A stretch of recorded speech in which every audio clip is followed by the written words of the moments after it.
สวัสดีค่ะกลับมาพบกับพวกเราในรายการคนดีวัยใสอีกแล้วนะคะวันนี้เรามีสกู๊ปพิเศษจะไปตามติดชีวิตเด็กผู้ชายคนหนึ่งที่ได้ทำความดีเล็กๆน้อยๆในแต่ละวันนะคะเราไปร่วมกันติดตามชมน้องเขาได้เลยค่ะ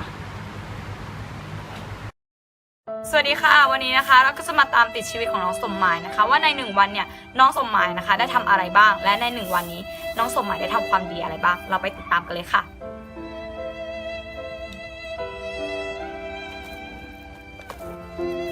ไอ้ฉันแล้วก็ชื่อสมปอง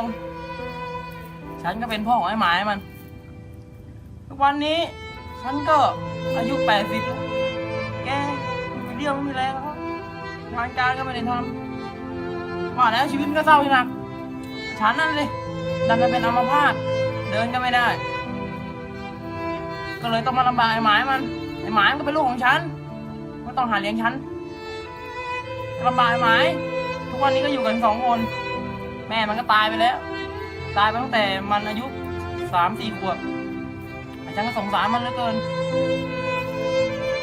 ทุกวันนี้พูดแล้วก็น้อยใจตัวเองข้าวปลายังไม่มีกินเลยไข่ดาวก็แพง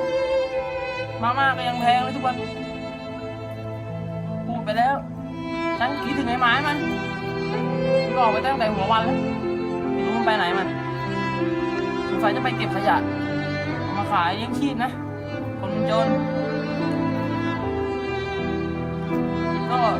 อยากเจอหมายมันก็ตามไปหามันนู่นหลังเขานู่นเก็บขยะอยู่ที่นี่ไม่มีใครฉันก็อยู่ของฉันคนเดียว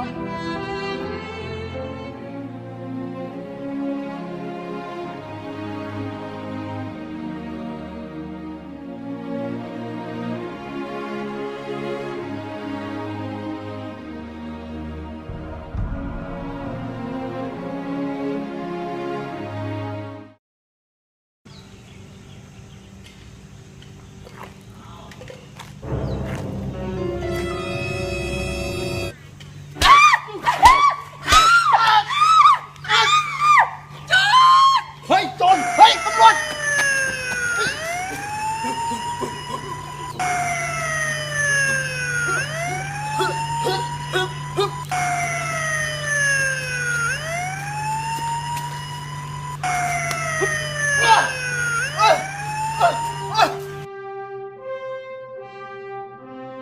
กระเป๋าตังค์ย่ากระเป๋าเนื้ออึ่งชั้นดีเหนียวนุ่มทนทานคิดจะซื้อกระเป๋าตังค์ต้องกระเป๋าตังค์ย่าค่ะนี่ก็คือช่วงเวลาเช้ามืดนะคะที่น้องสมหมายนะคะจะต้องออกมาเก็บขยะนะคะเพื่อนำขยะนั้นไปขายและนำเงินนั้นที่ได้มานะคะไปเลี้ยงพ่อของเขาค่ะ อ้าวนี่ครับ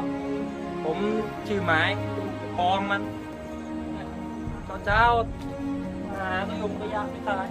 ตอนไหนกินได้ต้องให้พ่อกินผมไม่อดจากยายว่าเขาจะได้กินกับเขาหรอกมาแล้วไม่มีอะไรเลยวันนี้กลับไปหาพ่อดีกว่าปะกลับไปบ้านไปหาพ่อกันค่ะตอนนี้นะคะเราก็ได้มาอยู่ในบ้านของน้องสมหมายนะคะซึ่งมีคุณพ่อและน้องสมหมายอยู่ด้วยนะคะเราจะมาสอบถามเกี่ยวกับความรู้สึกนะคะที่คุณพ่อมีให้กับน้องหมายที่น้องหมายได้ทำให้ค่ะคุณพ่อรู้สึกยังไงบ้างคะกับสิ่งที่น้องหมายได้ทำให้ค่ะโอ้ยพ่อก็ดีใจที่ได้ลูกกตัญญูรู้คุณแบบนี้ค่ะและนี่นะคะก็คือกิจวัตรประจำวันนะคะที่น้องหมายได้ทำให้นะคะตั้งแต่ตอนเช้ามืดนะคะที่น้องหมายไปเก็บขยะและตกสายก็กลับมาดูแลคุณพ่อค่ะค่ะและนี่ก็คือ1ความดีนะคะที่น้องหมายได้ทำใน1วันค่ะ